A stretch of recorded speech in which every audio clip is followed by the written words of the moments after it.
Good evening, ladies and gentlemen. You are locked in to a very, very special evening. My name is Swazi McCallie. I'm a radio presenter over at KISS, and tonight I will be a hostess with the mostess because we have got a gorgeous panel ready to drop the gems when it comes to celebrating Black History Month here in the UK.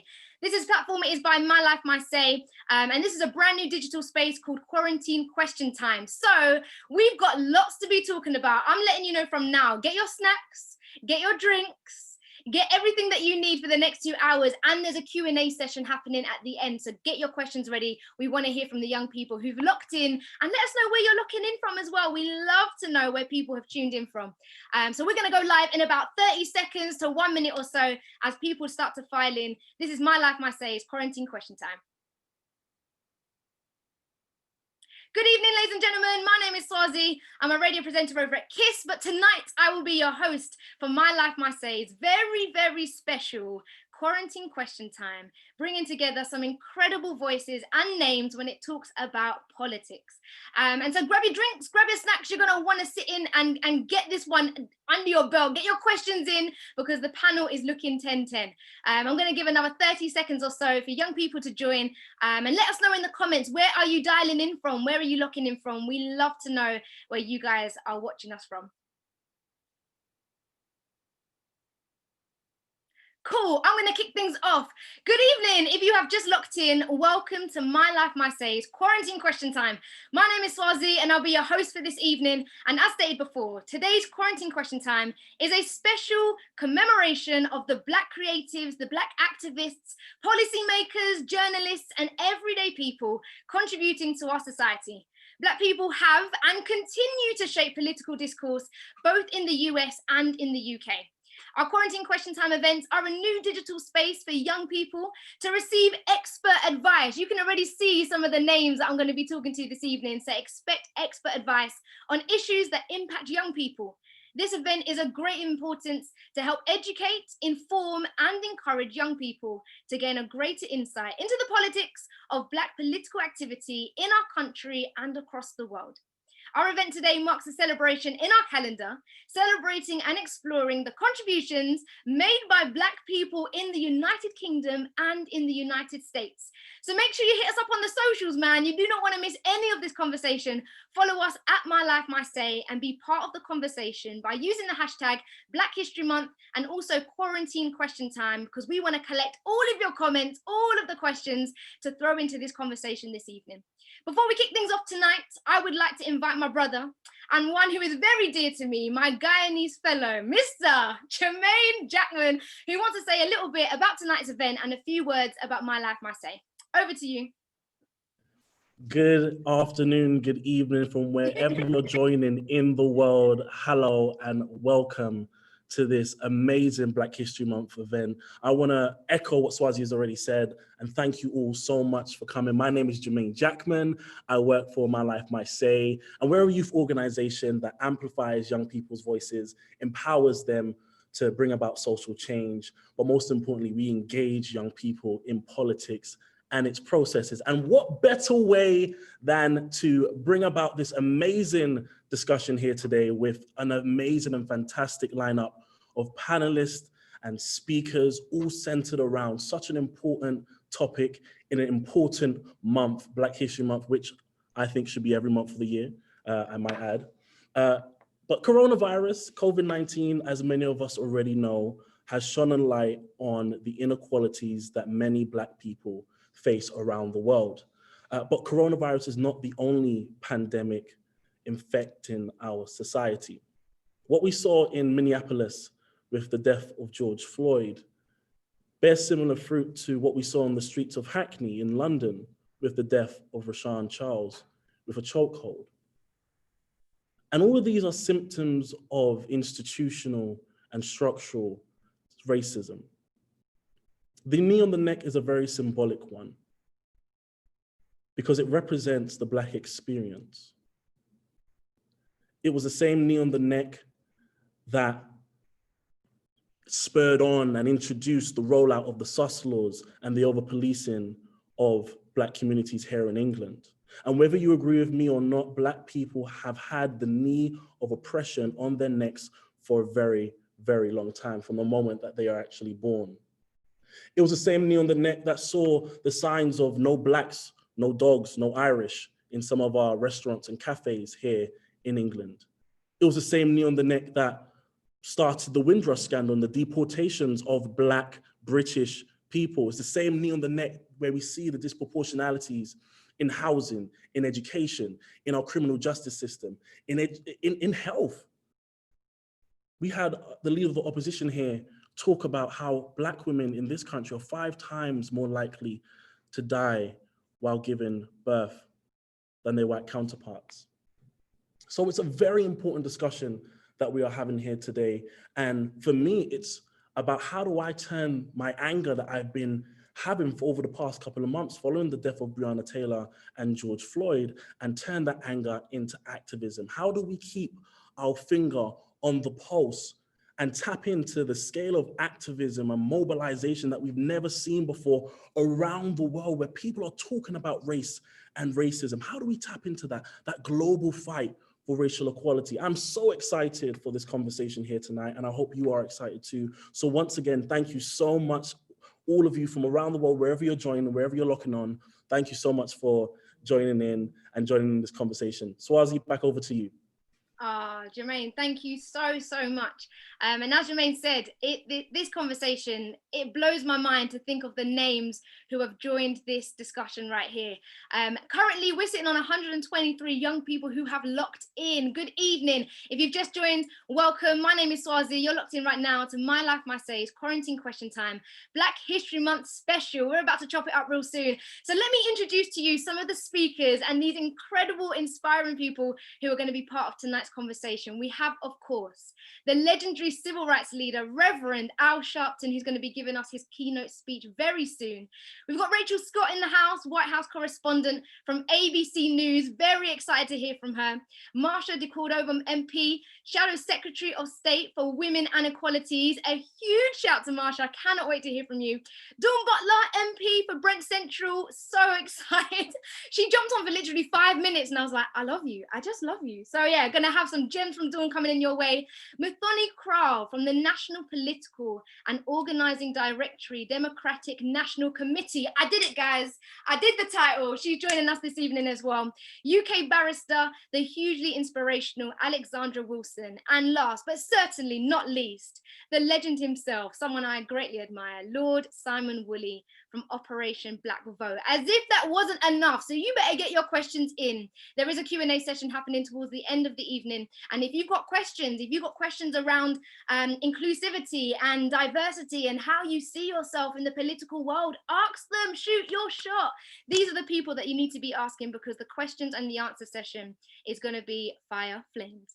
Tonight's event is all about the importance of diverse political representation and to learn more about the contributions Black people have made and continue to make in the UK and US. And before we start the Q&A, I need to give you a rundown of tonight's format. So first of all, we have some keynote speeches. Whee! Get your drinks, get your snacks, man, from our speakers, Mr. Reverend Al Sharpton and Rachel Scott from ABC News, who will share with us their projections of the US elections and why diverse political representation is so important in the political life and public life of so many people, including and probably especially Black people. Throughout the event, there are some key ways to get involved. I'm telling you, young people, we want to hear your voices. So at the bottom of your screens on Zoom, you can see some different functions, one of them being raise your hand. Throughout this event, you will have the opportunity to make your own comments and ask questions to the panelists. In order to conduct this in a fair way, so everyone gets heard as well, you will have the opportunity to speak. All you need to do is indicate this by clicking the raise your hand function. I'll then call your name and you can shoot your shot. You can have your say. You can come on and ask your questions. If you don't want to speak, that's absolutely fine. There's also a function called Q&A. So if you prefer not to speak and instead write your question down, you can type your question through the Q&A function on your screen, and I will take that in and ask the panelist your question and direct it to whoever it is that you've asked it to. There's also a function called live polling. And so we'll be practicing democracy really in action by giving everyone the chance to have their say this evening. This is super, super important, especially here at My Life, My Say, to amplify young voices and to make sure that young people are definitely heard. Without further ado, I'm going to see if the one and only Reverend Al Sharpton is ready to give his keynote speech. I know we've scheduled him for 6:15, but in case he is there, I would love to know if he's there behind the screen, because Zoom will be catching me. Zoom will be there to say, no, not yet. And I'll be building suspense. Okay, I think I've got 5 minutes or so, which is cool. If you've just joined, welcome to this day's quarantine question time. My name is Swazi. I'll be your host for this evening, and this is a 2-hour conversation to celebrate Black people who are holding positions of power and just political influence in our spheres right now. This is a very, very special quarantine question time to celebrate Black History Month here in the UK. And so let me give you your speakers again if you've just joined. We've got the amazing and incredible, legendary civil rights leader, Reverend Al Sharpton.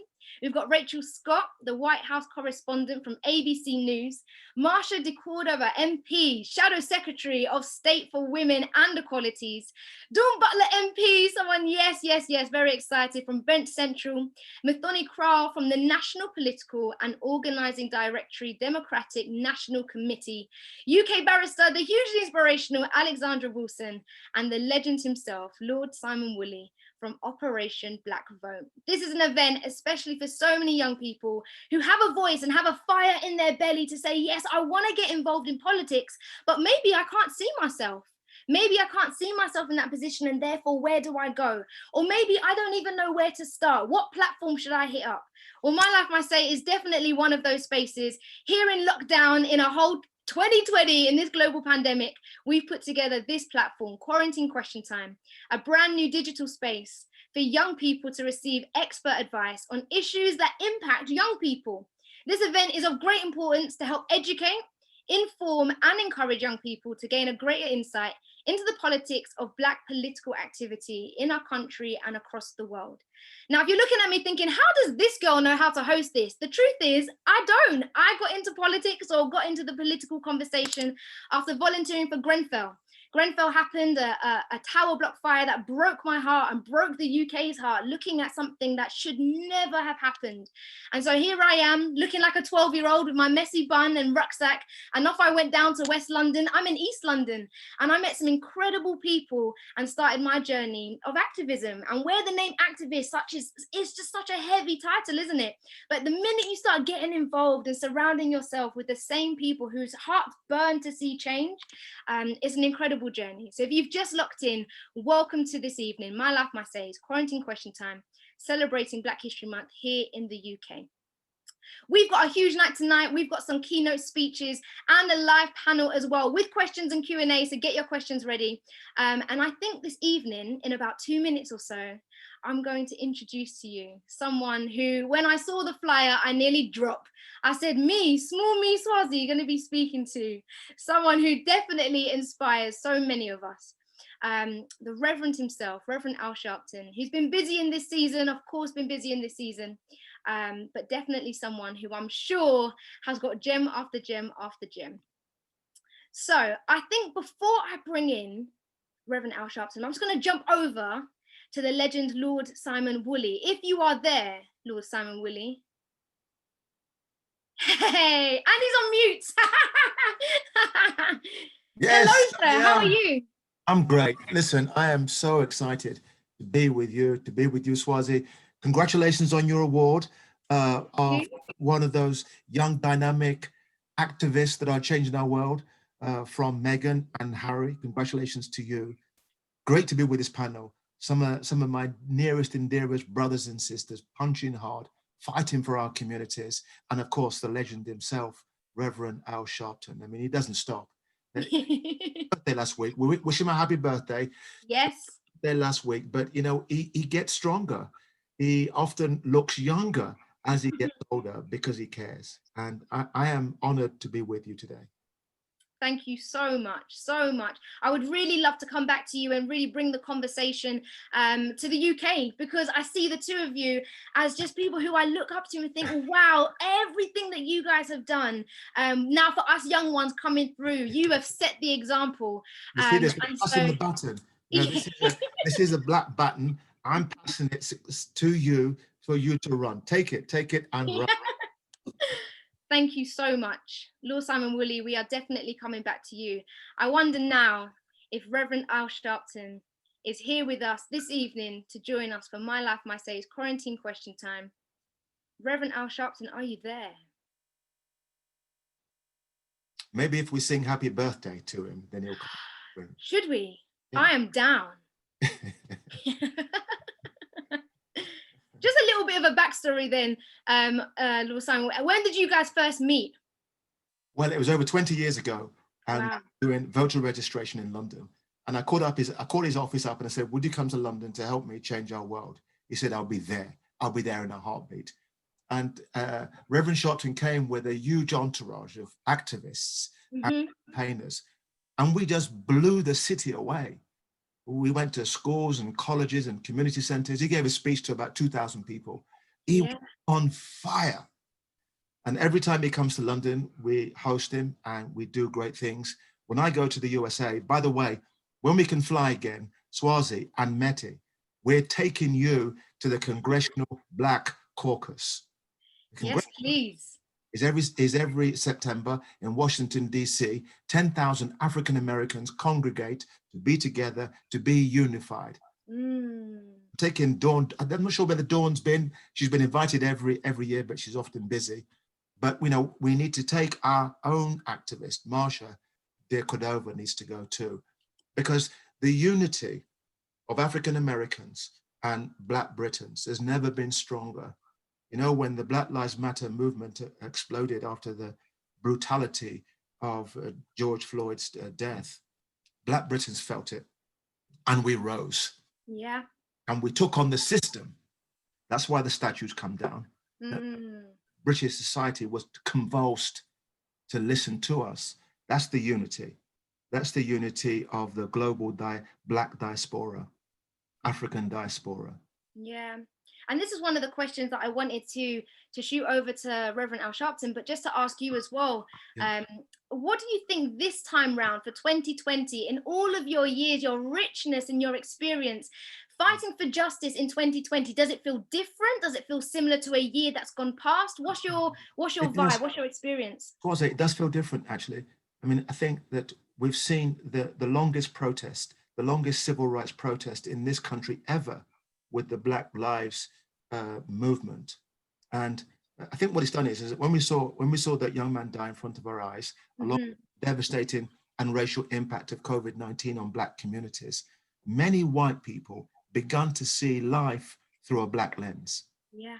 And they said, something is profoundly wrong. You know, the couple, the Olympic couple that were dragged out the car with a 3-month-old baby, that happened to a white couple. Yeah. A smart couple with a 3-month-old baby being a whisker away from police violence could not happen to a white couple. So people said something is profoundly wrong and we need change. Now, at the moment we're having the conversation, but as far as I see it, Swazi, we're still only at go. You know, beforehand we were at -10 or -20 in the conversation. Now we're at least at go, and we have got to drive a coach and horses through this agenda for justice. And here's the thing about this. In our country, you know, I mean, you work for KISS FM and Meti too, with all your friends. The deluge of talent that you speak to on a daily basis. And because of the short-sighted, blinkered, racist baggage, that talent cannot begin to fulfill its potential. Yeah. So it's in society's interest to unleash this talent. So you benefit, I benefit, we benefit. Why are we locking it out? Yeah. The challenge is to be strong, to be political, to make demands. But in that struggle, Swazi, everybody benefits. Everybody benefits when they listen to you, because you know you're a campaigner with a big smile. You mobilize people, you give them a voice. That's why you won that award. Yeah. In our generation, a young generation, look, now I'm gray, we're getting a bit grayer. We've got to hand it over to a younger generation who can speak to that generation, yank them off the Xbox for a while, get them into politics. My son's on Xbox right now. I'll be saying, son, do your homework. And he'd be, but you know, it's that young generation that we have got to inspire. Yeah. And Well, everyone. we're walking in your footsteps. We are absolutely walking through your example as well. I'm going to come back to you, Lord Simon Willie. I really, really just, love every time that you share. It is so encouraging. I'm going to come back to you. And whilst Reverend Al Sharpton is busy on radio, can you believe I'm on radio, but he's also smashing it right now on radio. So we're going to come back to him. But before we do, I would love to throw it over to Rachel Scott, a White House correspondent for ABC News. This is huge. Thank you so much for your time. Rachel, how are you? Oh, I need you off mute. Yes. I'm so happy to be here with all of you guys. So excited. We're excited. Believe you me, we are excited. I suppose tell us a little bit about who you are and what you do. Yeah, so I'm a White House correspondent for ABC News. I'm actually in Utah right now. This is not my apartment, full disclosure. I don't know if you guys like the decor. It's definitely hotel decor, not my choice, of course. But I'm here in Utah, where the vice presidential debate was just last night. So we're fresh off of that. Senator Kamala Harris, who could make history as the first Black woman, first woman of Asian descent to be vice president in the 2020 election. She could make history there. She was on that stage last night facing off against Vice President Mike Pence. And we are very close to the election. We're now, less than 30 days away, about 4 weeks away. And so it has been a crazy wild ride, especially this year. That's amazing. I love the buzz that you have brought, especially given that you're there and Zoom has allowed us to just jump into your world. And so thank you for joining us this evening. We are so, so honored to have you on the call. I suppose I'll just hand it over to you, really. We're so thankful for your keynote speech. Over to you.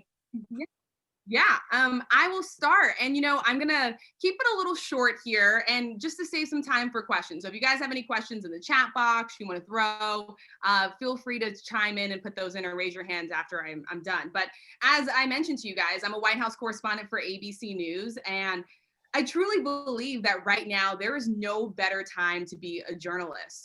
This year has been a year of racial reckoning across the United States and frankly, across the world.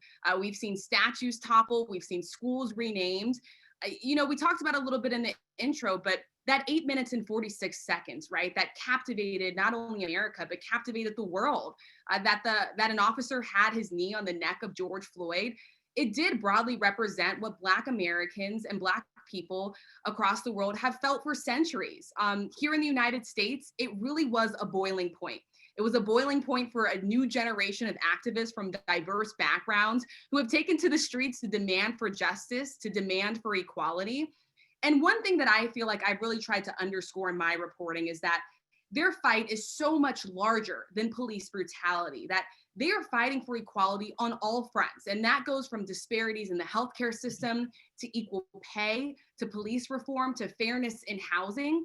I'm so excited that we're going to have Reverend Al Sharpton on because he did organize that massive march on Washington that happened back in August. And nearly 60 years after thousands marched on Washington with Martin Luther King Jr., thousands more returned to the steps of the Lincoln Memorial in Washington, D.C., and they were echoing that same call, that same fight. I was there that day. I was watching as people were taking to the streets, as people were marching, people that marched, hundreds of miles by foot just because they wanted to share and take part in the experience. The difference, I think, now between now and then is oh, hold on.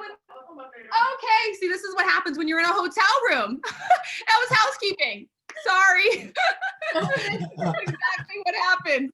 That's hilarious. But I will say, all interruptions aside, maybe they wanted to join in on the conversation, that the difference though between now and I think what happened when Martin Luther King marched on Washington is that we are in an election year. Though we still may be fighting for the same civil rights, this is a critical year when we're talking about electing the next president of the United States or re-electing the current president, and Americans are going to be voting. They're already voting right now. This idea that there is an election day, right, I think is something that we have created sort of in the media throughout history. Americans are voting right now. They're heading to the polls. They're mailing in their ballot. They're making decisions right now. And there is a lot on the line this election day. Right now, America is facing three different crises that are disproportionately affecting Black and Brown Americans. So to be Black in America right now means to be dying disproportionately from the coronavirus. To be Black in America right now means that you are 3 times more likely to be killed by police. And to be Black in America right now means you are more likely to be suffering the effects of the economic downturn that we are experiencing right now in this country, in part caused by the pandemic. I think what the pandemic has really done is rip open and expose the disparities in our society in a way that makes people and Americans, activists on the streets, forcing our lawmakers to confront those disparities and force them to come up with plans and ways to address it.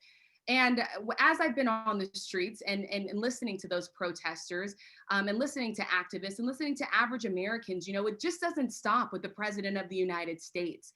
There were activists on Capitol Hill where all of our other lawmakers are. There are people that are voting in their local elections, in gubernatorial elections, in Senate elections.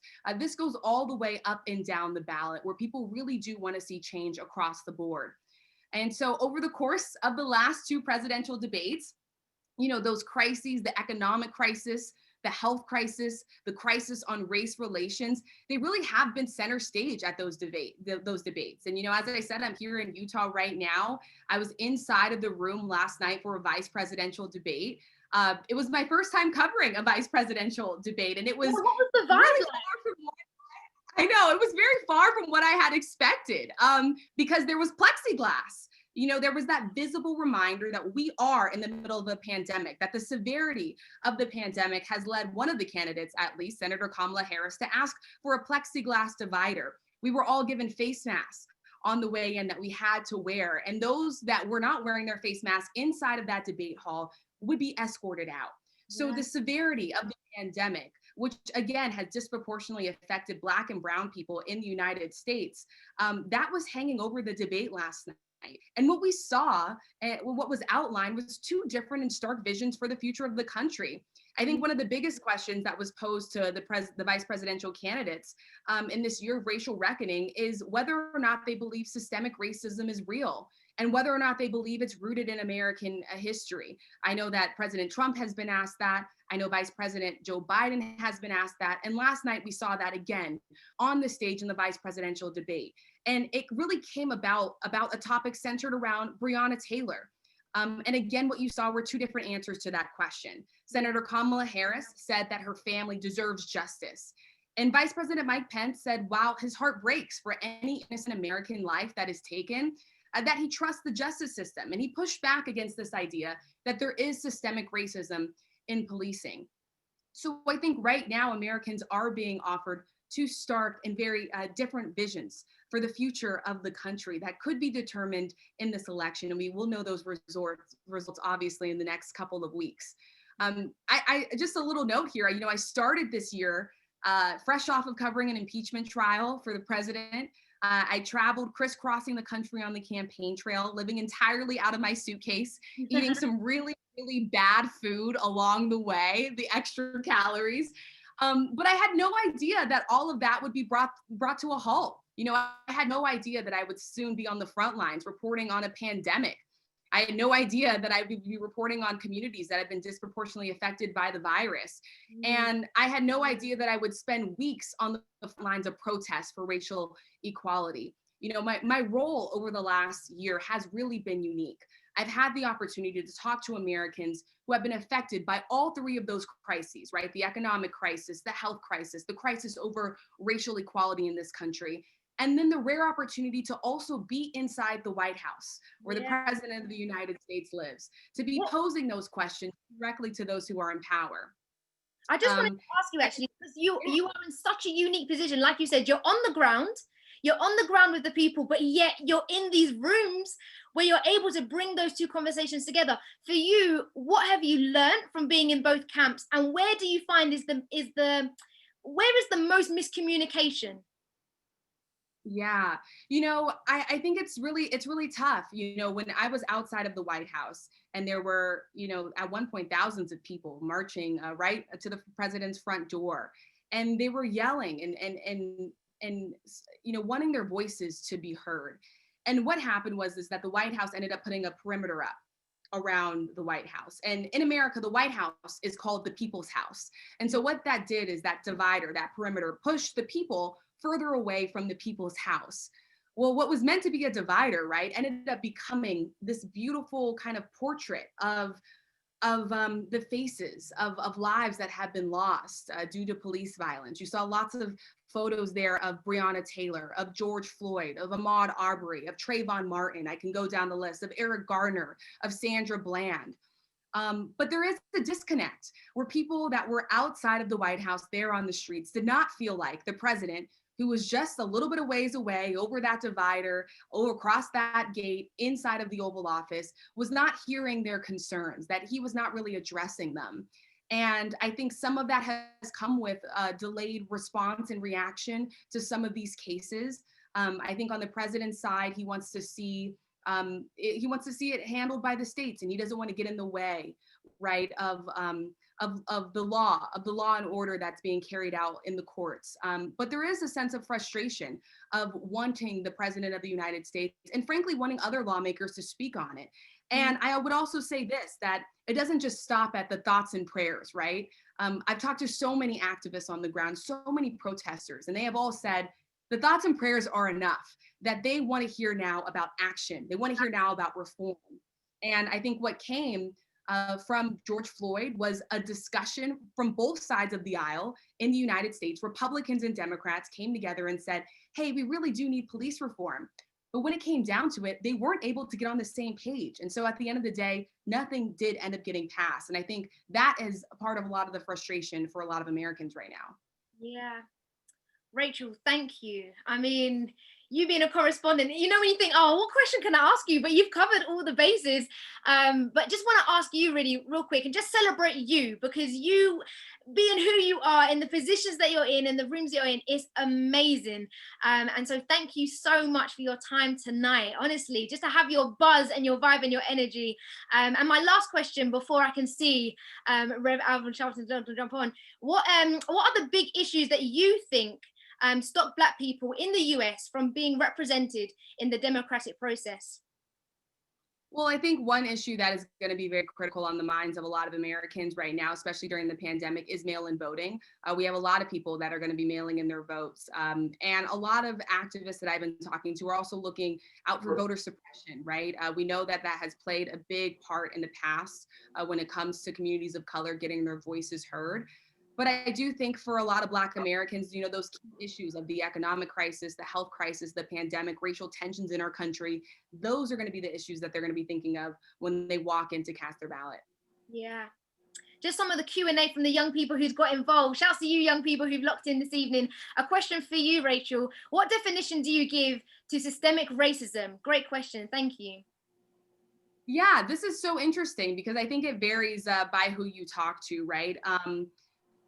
My idea of systemic racism, as it's been defined to me and by people that I've talked to, is the idea that there are systems that were created in place to disproportionately put Black and brown people back. And when you talk about a country that is founded upon oppression, right? That is founded upon the mass killings of Native populations, when it's founded upon the enslavement of Black people in this country, that has carried over, obviously, as we have seen into the civil rights movement when they were protesting for the right to vote, where a country that was created where people like me were identified as 3/5 of a person. That systemic racism, being rooted in all of those. Oh, I see Reverend Al there. That would be the definition of systemic racism, in my opinion. Amazing, amazing. Rachel, thank you so much for your time and your gems and your advice. Honestly, it's been a pleasure to catch up with you. All the best, really, but stick around. We definitely want to come back at some point to, keep the conversation going. Will do. Thank you so much, Rachel. And as I can see in the center of my screen, the one and only Reverend Al Sharpton. Hello, sir. How are you? Oh, maybe your audio. Can you hear us? Somebody come quick. I'll come back to the radio. Fantastic. Hello, sir. How are you? Got the microphone? Oh.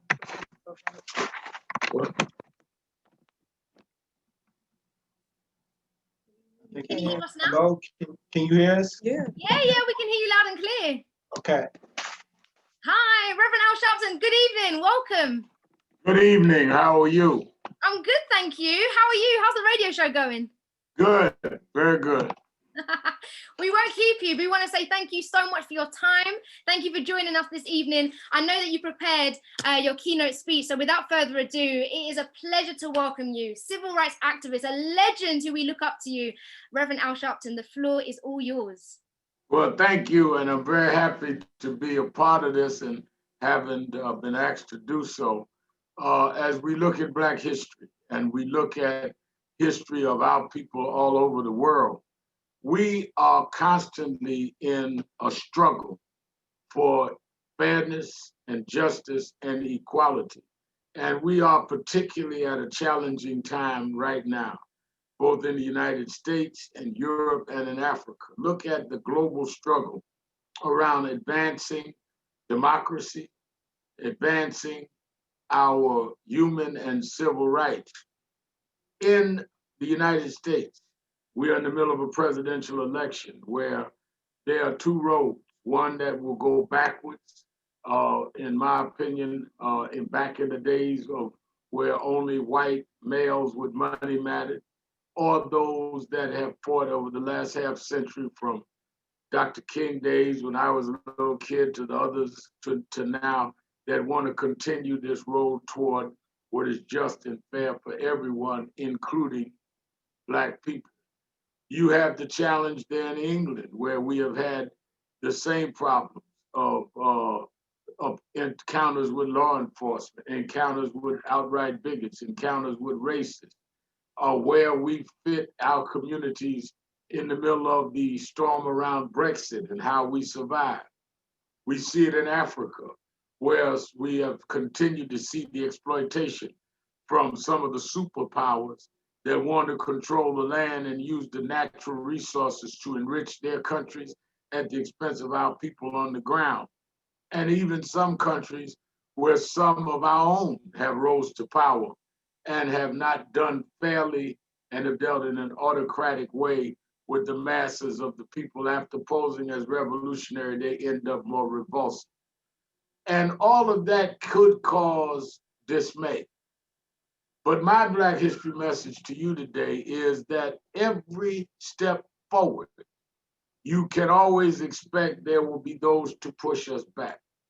And what we as a people globally around the world has taught the world is that if you are more determined than your oppressors, your exploiters, your slave masters, you can keep going forward no matter what. For every defeat, there's always been a victory. For every attempt to press us down, we found a way to get up anyhow.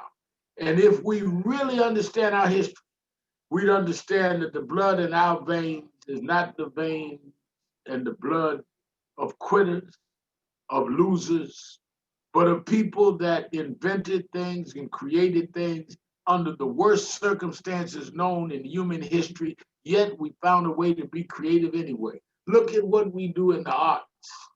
Imagine the musical and the theatrical contributions we made while we were enslaved, while we were oppressed, while we were at the bottom of the economy, yet they couldn't dim our spirits to be creative.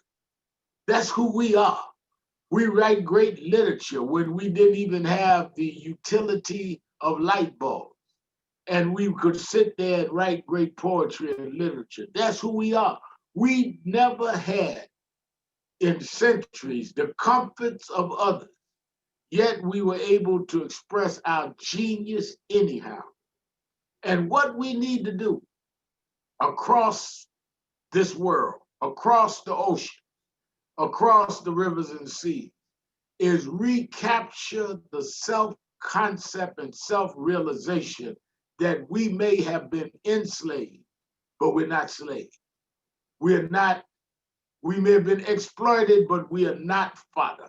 We are the people that in the worst of conditions made the best things happen.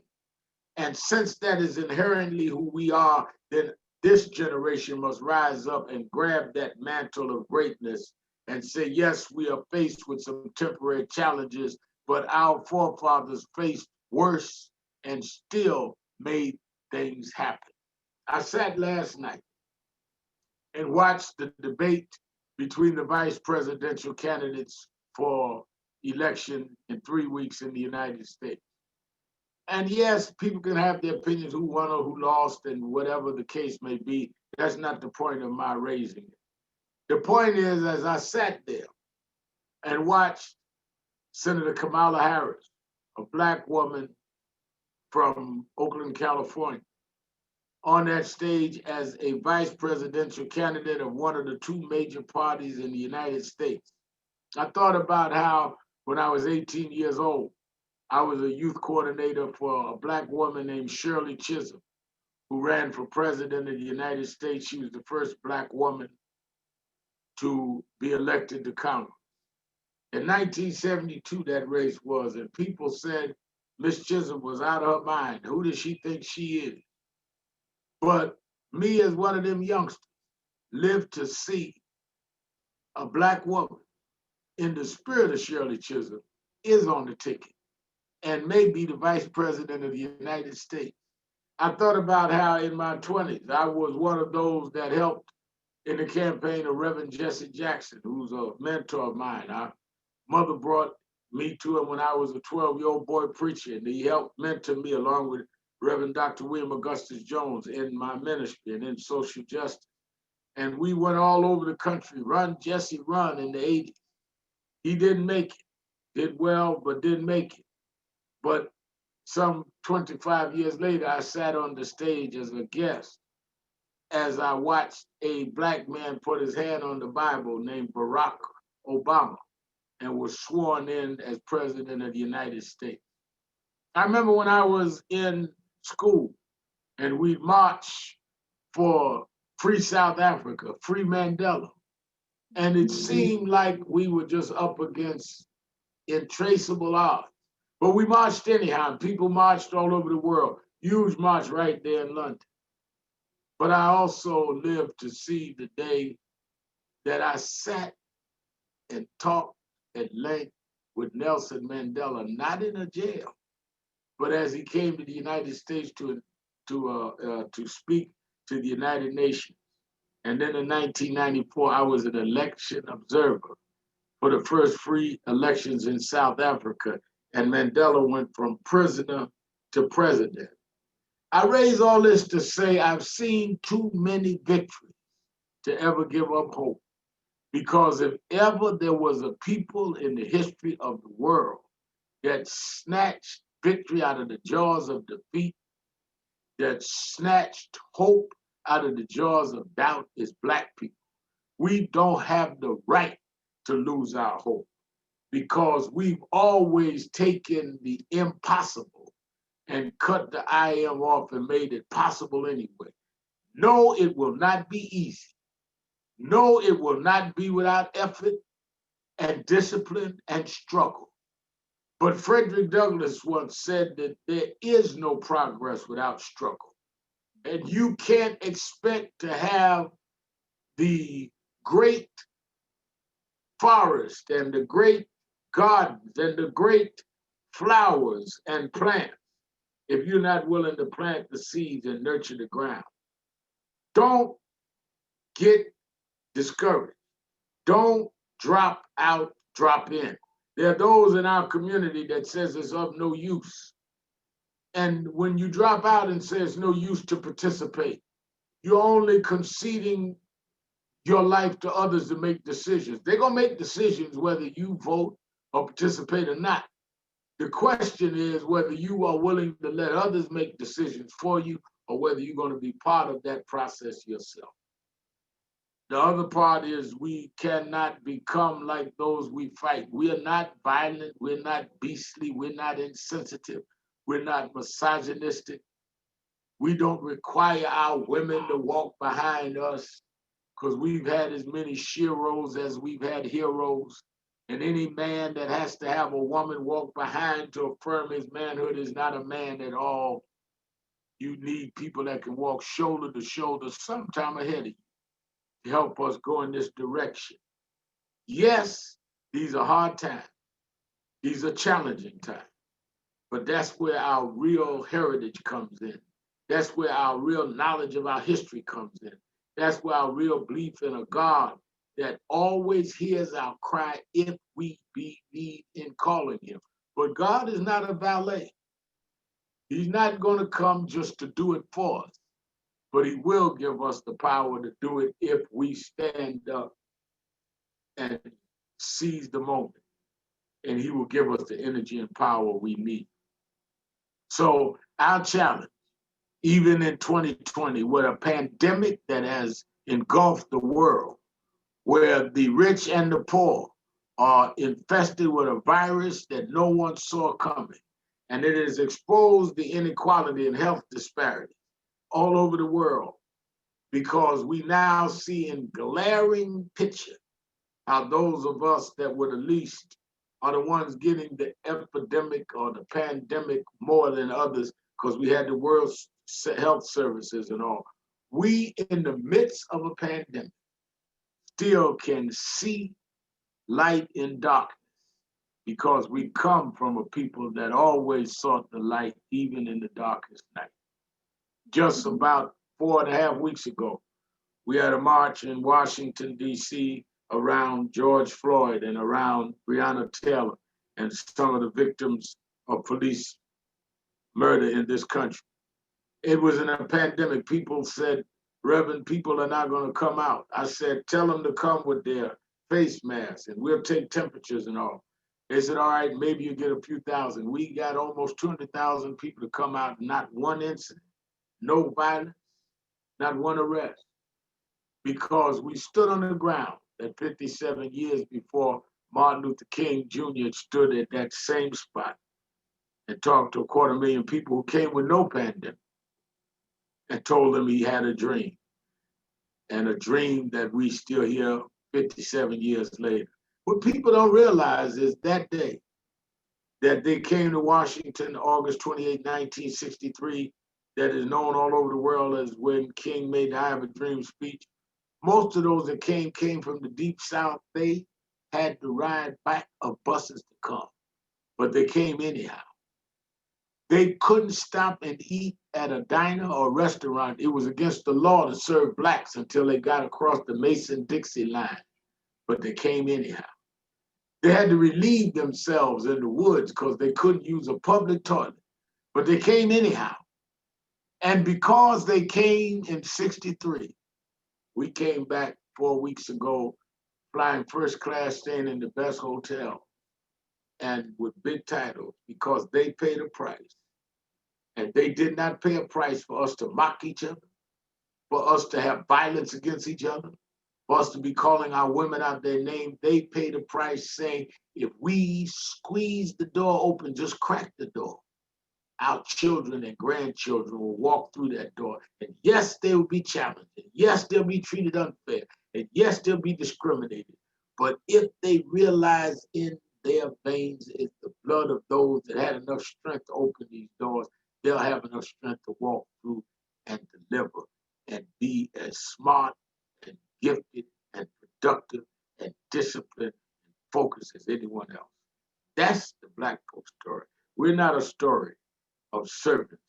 We're a story of people that rose and guided the world toward a more moral and sensitive way of governing, of relating to each other, of dealing with arts and literature, of dealing with theater, dealing in every area of life, wherever they let us in. If it was athletics, we excel because we can't help it if we realize who we are and connect our mind and heart to our heritage and know that it's expected of us to do well. I started preaching as a kid. And I remember when I was 4 years old, I said, I want to preach. They let me preach at church, 900 people. By the time I was 7, I was preaching to a lot of people. And then when I was 12, joined the Civil Rights Movement. A reporter asked me once I got known, said, well, why would you think you could preach it for? Why would you believe you could lead marches at 12 years old? I'm reading press clippings, Wonder Boy preaching. Why would you believe that? I said, because nobody told me I couldn't. My mother never told me you can't do that. My bishop never told me I couldn't do that. Stop letting people tell you what you can't do and speak in that spirit of your heritage of I can and I will and I must. So yes, in this moment, we are facing great challenges. That produces great leaders. Easy days don't produce great people. It's hard days that make the best of us rise to the occasion. Cream rise to the top. This Black History celebration, you make your commitment. You make your pledge. You, yes, make your vow to God that I'm going to be part of those that lift us up. Even though the weight is on our shoulders, we're going to stand anyhow because our forefathers did. I'm going to be the one that search through the darkness and find a light somewhere. I'm going to be the one that give hope to even my brethren, my relatives, my friends that have given up. And I'm the one that will bring hope to the table and say, we can't give up. We come too far to turn around now. So I say to my brothers and sisters in England and in Europe that that's who we are. We've been separated by our waters, but the blood that binds us is thicker than the waters that divide us. Let's rise. Let's rise. Let's rise. Thank you and God bless you. Thank you so much. Oh, thank you so much, Al Sharpton. I just want to bring on your before you go, the one and only Lord Simon Woolley, who I know you guys get on really well with. Hello, Lord Woolley. Hi, Swazi. Great to be on with my dear friend. I mean, this guy is the best orator out there today. No. Best in history. You know, we should stop the show now because we've just had a sermon, a passion. And to say this guy in front of me is my friend, how good is that, Swazi? I know.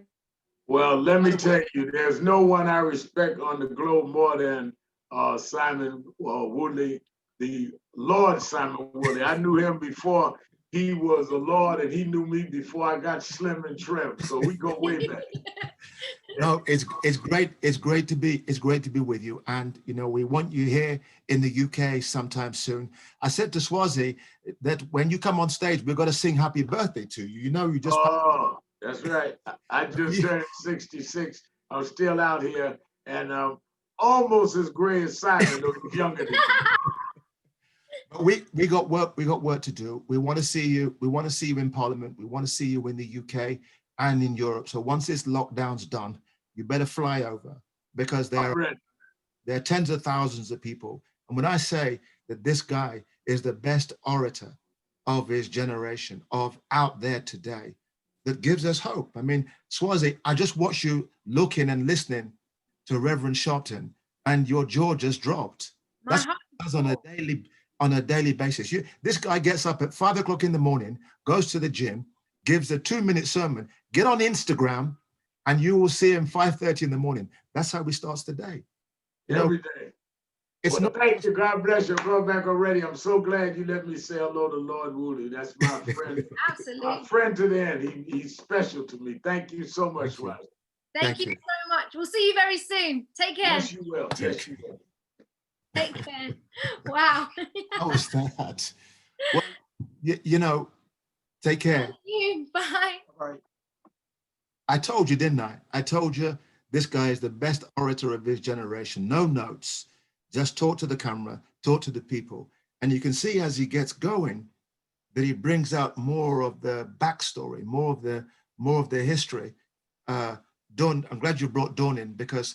Yes, please. And just not to cut you, sir, that I'd love for the panelists to jump in. So panelists, please join us. We're going to open the panel discussion. But Lord Woolley, sorry to cut you, but just want to welcome everyone to come. Dawn knows him very well too. And he's come to London and to support us in Parliament. I took him to Downing Street. They couldn't believe it. You know, this, when I was doing some stuff there, we brought him through those hallowed gates and in that door, and he walked into that place. I said, "My house is your house," and he said, "We own this house. We." And with all that knowledge and the sincerity that only a man of integrity and of vision could. So I'm sure that your listeners just enjoyed that as much as I did. And I want to hand over to my sisters, because, you know, this is a great foursome right here. Me and the three sisters, I'm in heaven right now. Thank you so much. Do stick around if you have time, Simon, because you're just so influential. To have Reverend Al Sharpton, I mean, this panel alone is incredible. But we're going to kick things off. If you've just joined us, welcome to My Life, My Say. My name is Swazi. This is a new space called Quarantine Question Time to give expert advice to young people who are loving how to get into politics right now. So as you can see, we've got the one and only Dawn Butler on the call. Hi, Dawn. Hey, how you doing, Swazi? Good, thank you. Good. We've got Marsha as well. Hi, Marsha. Hello, Swazi. Hi. I'm getting everyone in. We've got Mythonai as well. I think you're still on mute, though. We want to say hi to your gorgeous background. Hello. How you doing? Doing great. Amazing. Fired up. Amazing. I think as well we do have Alexandra Wilson, but I think she's about to join very soon. But we will kick things off nonetheless. So, Dawn, let me hand over to you, really. Dawn, you're just incredible, really, honestly, such an inspiration. But give us a little bit about your background, how you got into your role, and what do you do? Thank you, Swazi. And it was great to listen to Reverend Al Sharpton, wasn't it? I mean, as Simon was saying, sort of all of that historical context, putting it all there for us to see that we stand on their shoulders. Yeah. You know, we stand on their shoulders. None of us would be here today if it wasn't for the pathway that they have created for us. And so, you know, that's what makes this moment in time, I think, so special, because what we're seeing now, which we didn't see before, which, you know, Reverend Sharpton didn't see then, is that there are generations of people now fighting for equality and justice. So, you know, you've got, you know, Reverend Al Sharpton's generation, you've got all of us now, and then you've got you, Swazi, and then the younger generation. So there's a whole lot. So that's why this moment in time, I think, is so different from the times when we were out on the streets marching, from the times when, Simon and I were, at the courts for, Stephen Lawrence, trying to get people convicted. The difference is that we're not alone. There's so many people of different ages, different colors, different class, all there saying, actually, this fight for justice isn't just about Black people. Yeah. This fight for justice is about all of us. And actually, if one of us hasn't got justice, the rest of us haven't got justice. Absolutely. So we need to fight. For me, this Black History Month is about actually celebrating our allies, making sure that we give our allies the strength and confidence to keep fighting. Because what's happened is people are saying to me now, they're getting a little bit scared, they're getting a little bit worried because they feel like there's a backlash, against the Black Lives movement. And it's like, well, actually, there's no struggle in history that has never been fought against. Yeah. Every single struggle for progress, somebody has tried to stop it. And so now is not the time to stop. Now is not the time to row back. Now is not the time to be quiet. Now is the time to shout as loud as you can and keep fighting, because there's no way we can go backwards. We have to go forwards. And I kind of say this, like, politics is tough. And I know there's a lot of people now, and I'm really glad, like, there's, this political movement and people are understanding the power of the vote, the power of their voice. Whereas before it's like, well, it's just me, I'm just one person, I'm not going to make a difference. I lost an election by 4 votes once. Every single vote makes a difference. And I went to America to support Stacey Abrams, and I've never seen such corruption in my life when it comes to vote. I couldn't believe it. I was like, what? How is this happening? In America? So cannot underestimate what Trump is doing to, taking away post boxes, 500 odd post boxes so people can't post their ballots. We can never underestimate what people will go to, the lengths people would go to stop your voice being heard. So don't give them the excuse of not voting, because there's enough people trying to stop you voting in the first place. So don't give them the excuse of not voting. Let them fight to try and stop you raising your voice. But I tell you, our parliament now is more diverse. Labour is more diverse than any other party in parliament. But it's not been an easy journey. And people say, we've got a lack of black men in parliament. Hurts me in many ways, trust me. So we have a lack of black men in parliament. And they say, why is there so many black women in parliament and not black men? And I have to say to people, look, the black women didn't get there because they gave us an easy ride. The black women got there because they put us in unwinnable seats. They put Marsha in an unwinnable seat. They thought Marsha wasn't going to win. So they put her in an unwinnable seat. And Marsha won the unwinnable. And that is the difference. So they keep trying to hold us back, but we will continue to keep winning no matter what they do. They didn't put me in a seat thinking that I would win. They put me in a seat thinking that I would lose. So we will keep fighting back. So I think this is a powerful Black History Month, although I'm not a fan of Black History Month per se, because I'm Black all year round. So I kind of want Black history to be celebrated all year round. So, but this is a special Black History Month because this is 2020. This is the time when all of a sudden people are finally, those people are finally getting a glimpse of what it's like to be Black and to be judged and to be prejudged. And that's why I think this Black History Month is different. And that's why I think we can never go back to how it was before. Yeah. Thank you. Oh, thank you. Dawn forever putting fire in my belly, boy. We're not even 2 minutes into the panel. You mentioned Marsha. Let me come over to Marsha really to just, hear your voice and would love to know what has changed in British politics and what more needs to be done. But before I do, so inspired by Reverend Al Sharpton, but also to say, to have yourself and Dawn, it inspires me. I've got Black women to look to. Do you see what I mean? And that makes all of the difference for me. When not only in your positions that you go in and do your job in, but when something pops off on the timeline, your voices are there. I'm like, what do these guys, what is going on? And to have you so vocal and so present in the conversation, for us young ones coming up, we're like, yes to the Dawns, yes to the Marshas. So I want to say thank you. Take this time because, of course, Kamala Harris is a huge deal, but I've had you and I've had Dawn to be looking to for that voice. So thank you so much. Anyway, I will shut up now, but give it over to you, Marsha. Give us the spiel about Black equality and what more needs to be done.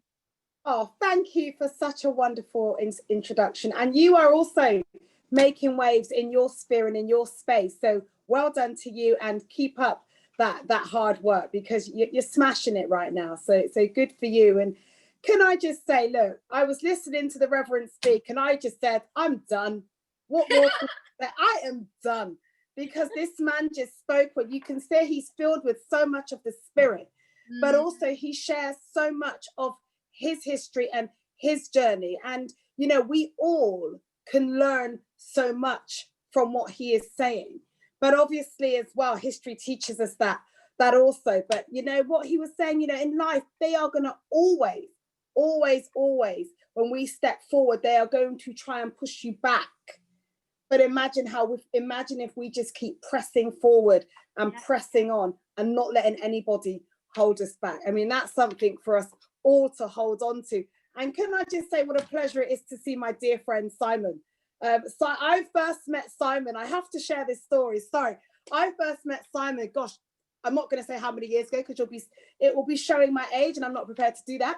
But it was such a long time ago. And Simon was one of those key people that encouraged me and to get into politics all those years ago. And so, he's been a huge supporter and cheerleader of mine. And so it's a pleasure to be here with you as well, Simon. And he continues to. I can pick up the phone and call him and ask him any advice. And he is always willing to be there and give it to me. So very, very much thanks to you, Simon, and so forth. But, you want to talk a bit about, has British politics changed?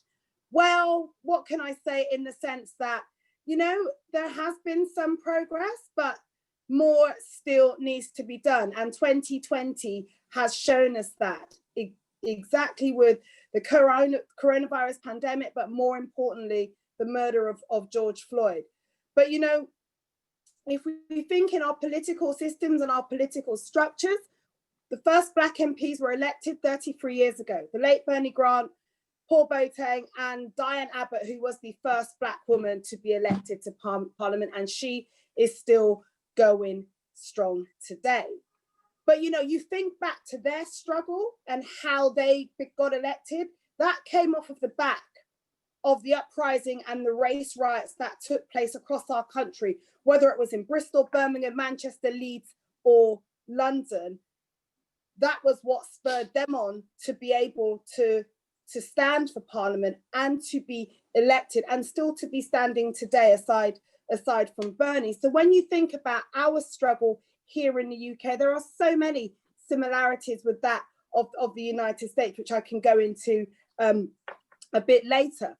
But, you know, Parliament still has a long way to go when it comes to representation, because whilst there are only a few Black MPs now, in the Labour Party, there are more than any other political party, but we have some political parties where they have no Black representation at all. And when it comes to our elected councillors at a more local level, we know that only 1% of those are Black. So there is still so much work to be done. But as we all know, it's not just within the political sphere that these changes need to come, because we know that it is across the piece, whether it's in employment, whether it's education, or whether it's a criminal justice system. Today, we still have Black workers with a degree earning 23% less than their white counterparts. Today, if you're a Black or a mixed race child, you are still going to be 3 times more likely to be excluded from school. And we know within the criminal justice system, we are far too overrepresented in that system. And if you are Black, you are 9 times more likely to be stopped and searched. So structural racism is alive and kicking, but we know it is a systemic problem that is absolutely going to require systemic solutions to achieve and overcome those. And as I said, COVID has shone a light on some of those deep-rooted inequalities. And also we saw the murder of George Floyd this year that sparked a global uprising right here in the UK, because for many of us, we had that shared experience and knowledge that that could have been our brother, our father, our son. And that whole movement and that whole movement and that whole series of events that have taken place since then has sparked us all to say, you know what, enough is enough. We need to demand that change. We need to demand action. And, you know, Frederick Douglass says it. He was an abolitionist, a slave himself, but he said, power will concede nothing without a demand. And unless we stand together and fight for that demand and fight for that change, then nothing will happen. And that's why it's so good that now there are so many young people wanting to bring about that fight and demand that change. I think back to the civil rights movement, both in the UK, but also in the US. You think back to those days and you think about in 1963, we had the Bristol bus boycott, but then on the same day in America, you had that March on Washington where Martin Luther King gave that famous speech. Right here in the UK, we passed the first Race Relations Act. In America, they passed the Civil Rights Act. So we have a shared struggle. Our struggle will always be interchanged because the Black experience of racism doesn't change. When I think about the racism that we all experience, earlier this year as a Black woman, I was given a speech, but the media chose to misrepresent me and claim that I was Dawn Butler. And then another media outlet tried to call out that media outlet and mistook me for another Black MP. Because the problem we face within our system is that they do not see us, no matter how qualified or celebrated we are, they just see us as one blob. But you know what? That's okay. We will continue to fight for our racial identity and we will continue to fight for that change. We will always come up against oppression and abuse. We see the online abuse that Black politicians get daily. My friend and colleague Diane Abbott is one of the first people to be elected into the British Parliament, but yet she still endures the most abuse online But does that stop her? No, it keeps her spurring on. And that is my message to everybody. We have to keep fighting on, because if we don't, we will allow them to win, and we cannot allow that to happen. Marsha, you know I'm going to ask Mete for the carnival horn sound effects. I just need to get that because I want to be saying na na na na. So thank you so much for every word. We're coming back to you. We're coming back to you. The Q&A is going to be opening real soon, guys, if you've just joined the call. I'm going to jump over to Mithonai real soon. But before I do, just want to say a massive welcome to Alexandra. Hi, sis. Hey, how are you? Really doing this in the background. So how are you? Yeah, no, really good, thank you. We're coming to you. We're doing introductions, so you've jumped in at a good time. Need to jump over to Mithonai Kral from the National Political and Organizing Directory, Democratic National Committee. Yeah, you are. So thank you so much for giving us up your time. We already know how busy you are, given everything that's going on. So we want to say thank you so much for joining us tonight. Swazi, thank you so much for having me, and to all of the folks who have put this together. I'm going to think of Black History Month as the family reunion. And, you know, I sort of think of this like the breast cancer slogan, until there's a cure. So I'm with you, Dawn. We are absolutely Black 24/7, 365 days a year, but we had to have a starting point. We had to fight for this little old month. So, you know, we're going to hold it high until we are able to get everything that we should have integrated into the correct history of all of our countries all around the world. We are a connected people. And I'm here to represent my chairman, Tom Perez, who is the first Hispanic chairman of the Democratic National Committee in the United States of America, a man whose parents are originally from the Dominican Republic, who Reverend Jesse Jackson Jr. will say they just got dropped off the boat before we did. So we are indeed a connected people. And you know, this is a very serious election, but I am going to say this. This is happy post Kamala Harris Day for us here in the Democratic Party. And we are celebrating the incredible debate that she had last night against Vice President Mike Pence, who at a certain point in time, for me, it just grew harder and harder to listen to the lies and the lack of responsibility that this administration is not taking for any of the things that we are suffering under here in the US. As was pointed out earlier on, Black people are disproportionately impacted by the coronavirus and by COVID. And you know, I'm married to a European man who, when he moved here, he basically said he has moved to a developing country. Why? Because it is unbelievable to him to see really the impact of what our lack of healthcare means for so many people. And the fact that we have children that really and truly go to bed hungry at numbers that would just astonish you for a wealthy nation. So, you know, the stakes are high right now. And, you know, but what is so important about the strides that we have made. And when I am sitting here and listening to Dawn and Marsha and to Lord Woolley, these folks didn't exist at a certain point in time. If we think that our lives feel like something right now, if we look at the things and the people that we lose, not only through gun violence, but again, through an entire system that when, as Marsha said, if they don't see us, if we're a blob to someone, you know, what that then means for your life and the life treatment for so many of us. And I think it was Lord Woolley who said earlier about, you know, just the potential that gets cut off. Forget like the basics of just, you know, surviving, but how do we thrive? We have a right to thrive. And we have that, often that path is cut cold off to so many people. And that is why I think as the people who are closest to the pain, it is so important that we are in the decision-making rooms, that we are at the decision-making tables. And frankly, I want us at the head. I want us to be running it. I want us staffing the tables. And so, you know, the story I want to tell is I am not an elected. I am someone who works to help get people elected, or I work for those elected officials. And like you, Swazi, I came into this as an activist. Most of us do. So many of our electeds started out in these streets, throwing something over probably, because that's how you start, mad about something and wanting to fix something. And I feel that way too, but I have seen my way of doing this through a different path, and that is, really helping to stand up the systems behind the folks who are out here, and they are sort of our front-facing people. And man, do they take a lot for that. There is a high cost to being the person who is out front. There's a high cost to your life, to your livelihood. They don't make a lot of money. And these are brilliant people who truly are doing a service, but they are some of the best, because there's a lot of heart.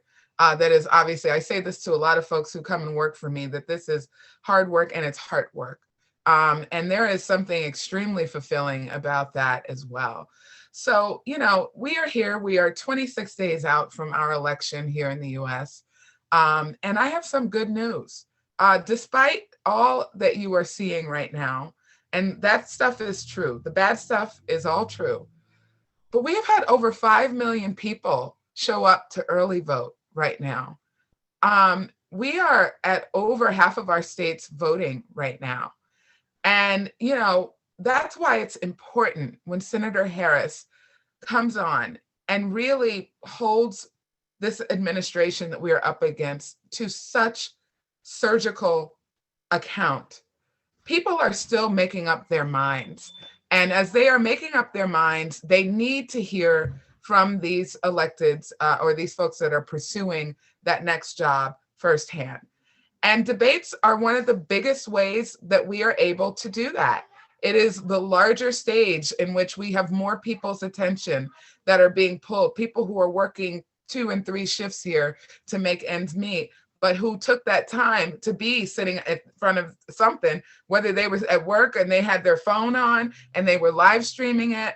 But there were so many people right now who are tuned in, because our lives right now are truly at a decision-making point unlike any other.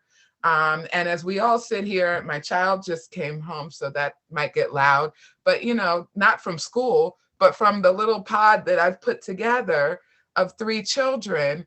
And that is how we're trying to still do this homeschooling, although we're not calling it that because I don't actually teach him. There are teachers still doing their jobs out there.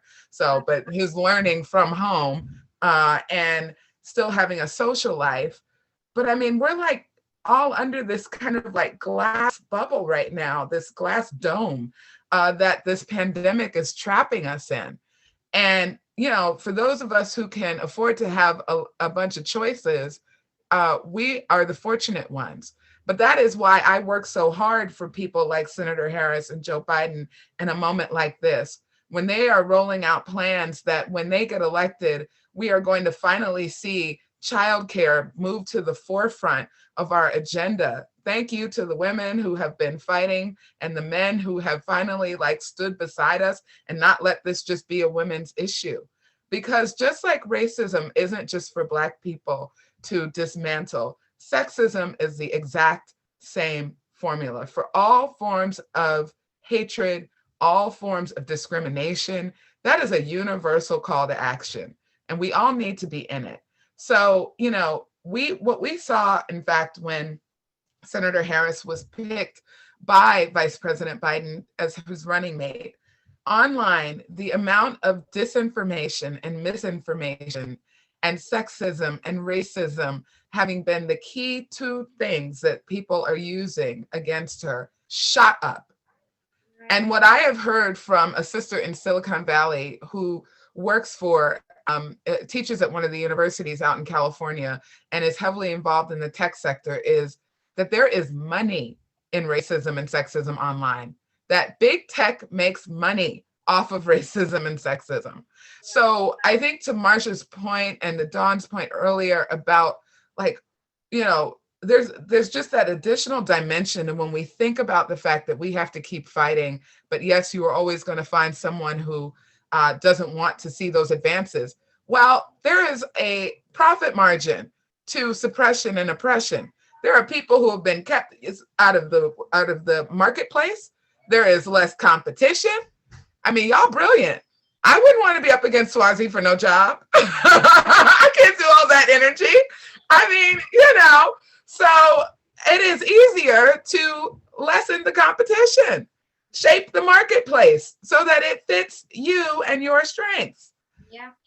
And so we are in a time now where we have made advances anyway, in spite of, and we will keep doing it, because I'm not asking for permission for me to be able to live my full life. And I'm not running to some other magical country. Even Wakanda had to admit that they didn't need to be sitting there in a bubble somewhere. They needed to be opening up and figuring out how to create alliances, and you share.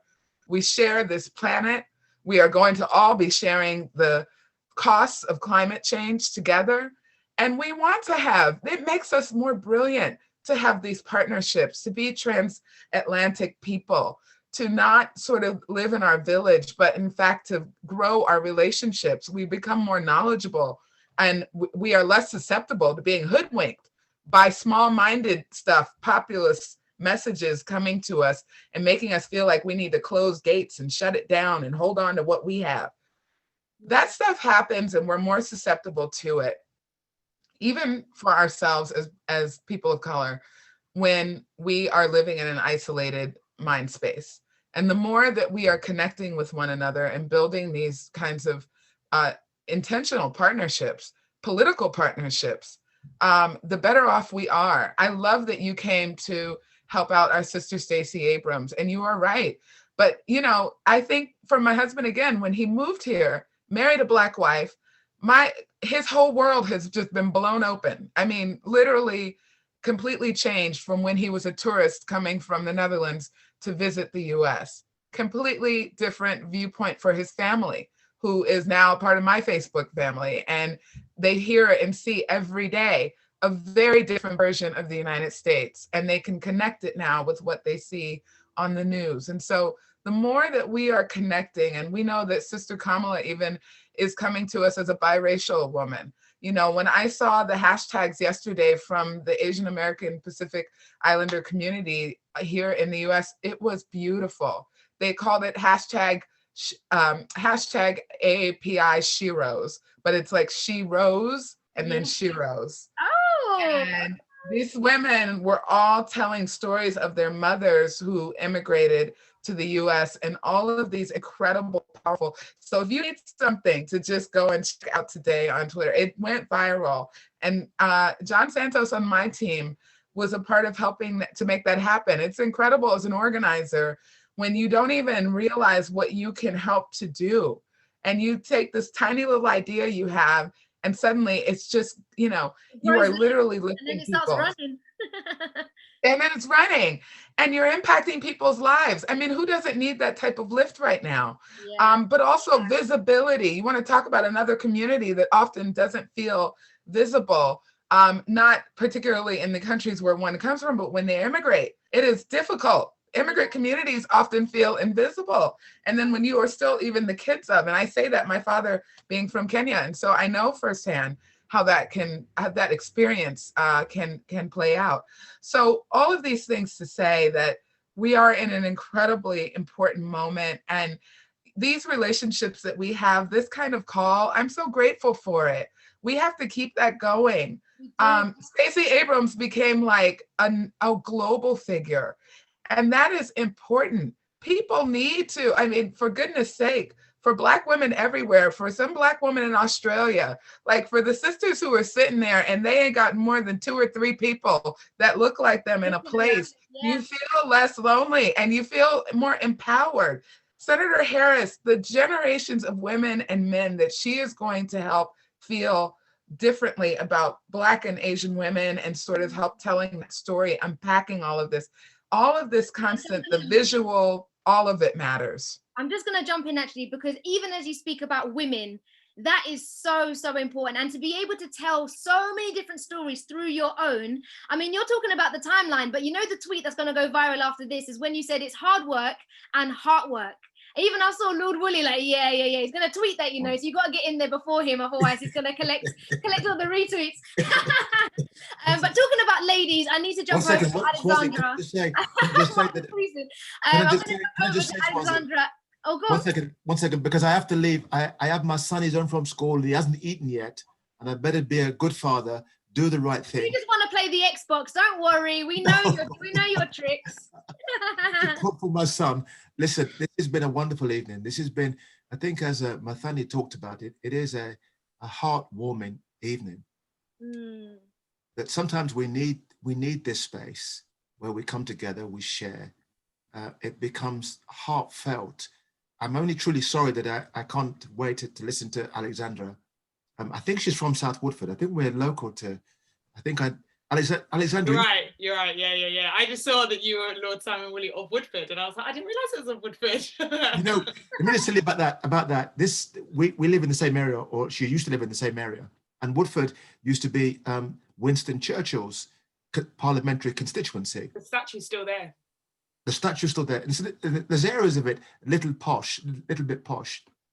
Today, as we speak, to all these posh people in Woodford, I'm their mayor. I'm their lord. I'm their lord. I did think about to some of the bigots, I would give them a cap. I would have a bag with some caps. You might not know this, Mathania, but back in the day, that if you were a little bit lower than the Lord, you'd have to doff your cap. And I thought about handing them out to some of these people. But Alexandra, you are doing such great work, and your story has just exploded on the stage. I'm sure our sisters have had similar stories. Well, that Marsha's told you about how they mistake Dawn for Marsha for Dawn and Dawn for Marsha. But your story is compelling too. And I think that when I see in the top right hand of my screen, I see Swazi. Then the bottom right, I see you, and that succession planning for that young dynamic generation to take the reins, to take the baton and be you.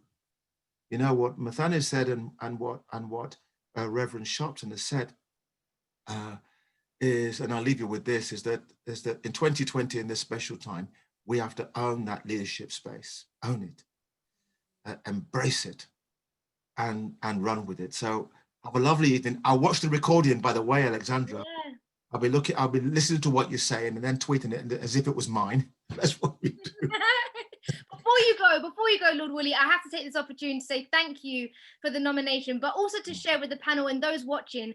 When George Floyd was murdered and I'm at work, I didn't know what to do. And the first person I called was you.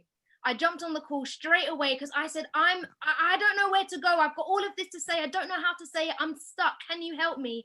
And you took your time, about half an hour. I thought, what am I doing on the phone with Lord Woolley? But all of your advice and letting me follow those footsteps that you have led the way with. Well, we're family. We're family. We're family. You can call upon Dawn. You can call upon Marsha. You can call Cross Atlantic to Mathane. We're there for you.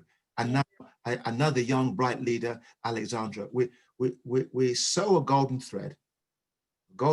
Yeah, we're definitely exchanging numbers after Swazi. See them two. They'll be going clubbing. By the way, Dawn. When lockdown's over, they'll be clubbing, swapping stories, drinking margaritas. And I want to go clubbing too, so don't miss me out. I'll be at home. Come join us. I'll be at home with my cup of hot chocolate, going to bed at 9. Listen. I love you all, and I love you all. Thank you so much. Have a great evening. Thank you very much. We'll see you soon. Take care. Thank you. See you. Such a legend. Alexandra, we've got to come up with this. Just as Lord Woolley said, your story is blown up, has inspired so many of us. And we want to say thank you for coming on this evening. Thank you for your time. And your talk, or your sharing with us tonight about the barriers and how to overcome them in the legal profession. So sis, it's so good to have you on the call. Welcome to tonight. Thank you so much. Thank you so much. So I thought I'd start really by talking about what happened most recently, although I'm sure many people will have already seen because it has been all over the news. So just over a week ago, I was mistaken for being a defendant in court by 3 different three different professionals. One was a solicitor or barrister, one was the security guard, one was the court the court clerk.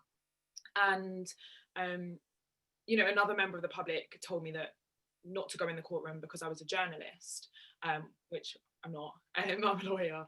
But the point is not so much And the reason I laugh at that is because the point actually, and some of the news has missed this, and some have captured this, is the point is not really about me being a lawyer.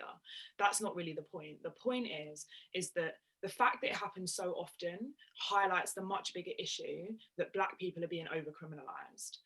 The fact that I was assumed to be a defendant, you know, it doesn't matter whether I was a member of the public, frankly, or even if I was a defendant. The point is that the assumption was that I'm a defendant because people saw the colour of my skin, and they looked past, you know, obvious indicators that I was actually a lawyer. So I was in a black suit like everyone else.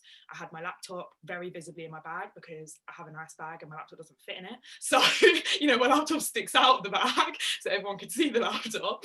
You know, I had black shoes. I was dressed completely smartly like everyone else, and yet I was the person that was constantly challenged. There were lots of other barristers and solicitors going in and out of the courtroom who were just not challenged at all. And it, for me, it just highlighted the much bigger issue that actually on a daily basis as Black people, we have to justify our existence wherever we go, because people are always going to assume the worst of us. And you know, it wasn't the first time that it happened to me.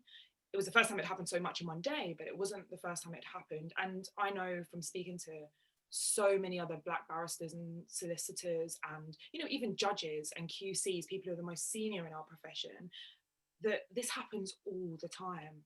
And, you know, I might have been the first person whose tweet picked up about it. I wouldn't even go as far as to say I was the first person who tweeted about it, because actually a good friend of mine highlighted that he'd tweeted about it about 2 years ago. A very similar experience. So, you know, yes, my tweet picked up, but it's not really about my individual experience. It's more about what that indicates, you know, in society more generally.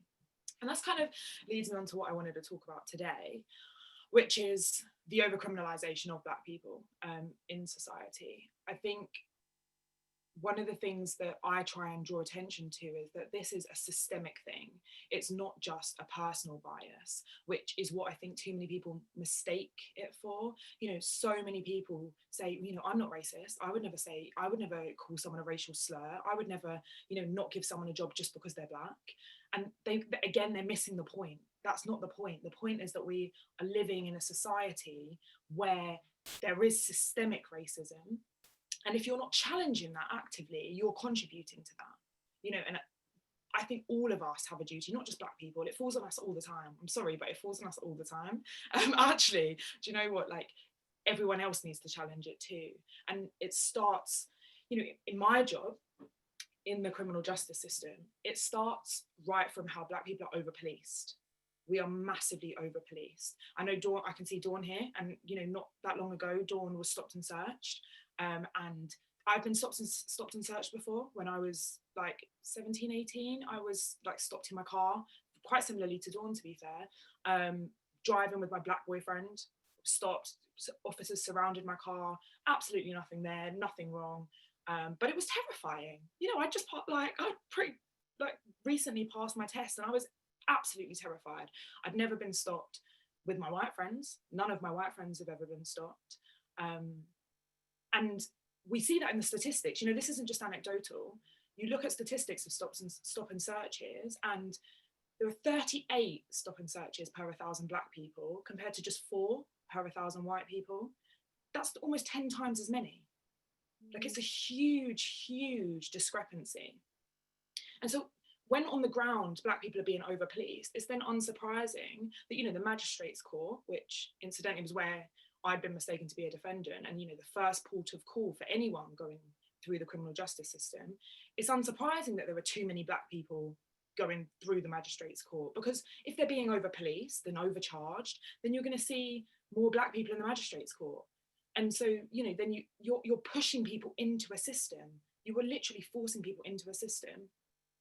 And then, you know, that continues. So even once you're in court, Black people are sentenced more harshly. So Black people are more likely to receive a custodial sentence than white people. And that's the Ministry of Justice have published a report on that again, it's not anecdotal. You know, then you look at the proportion of Black people in prison. I think it's about 12% are Black. That's not BAME, that's Black. And you look at the proportion of Black people in you know, society, and it's like 3%. So that's a huge discrepancy. And so all the way through, you know, from on the street being overly over policed, all the way through to being, you know, put in prison at much higher proportions than other races, we see like Black people being disproportionately treated throughout our system. And then we wonder why Black people are over criminalized, you know, in the news, in their jobs, like me, just trying to go to work. And so I think, you know, ultimately we can look at the statistics and we can listen to the stories all day, but really what we need is change. And I think my biggest thing is I really want to encourage people to start trying to make that change. You know, I'm fortunate enough to now have a platform, so I'll speak out, you know, as much as I can, as much as people will listen to me. And you know, along with that comes the abuse that I know a lot of other people have experienced. Again, I'm looking at Dawn because I know Dawn has experienced a lot of it. And you know, you get trolled all the time. Like in the last few weeks, I've been called a chav. I've been told I look like a criminal. That's why I get treated like that. I've been told I don't speak properly. I've been told that, you know, Black people are criminals, and that's why, you know, that's why you get assumed to be a criminal, and that's why there are more Black people in the system. And you do get those trolls, but for all of those trolls, there are people willing to listen. And I think that it's a duty that I have to speak out about it and get people to listen. But I also think those people listening need to not just listen, they need to try and challenge it. You know, if they see that people are being overpoliced, like actually report that stuff. You know, don't just watch it happen. If you're in the legal system and you see someone being sentenced more harshly, do something about it.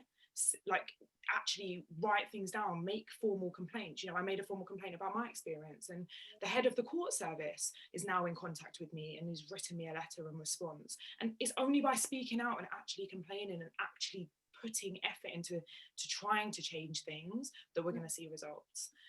So yeah, that's hopefully a summary of all the work that I'm doing at the moment, and kind of the things that I'm doing. And yeah, hopefully there's some questions.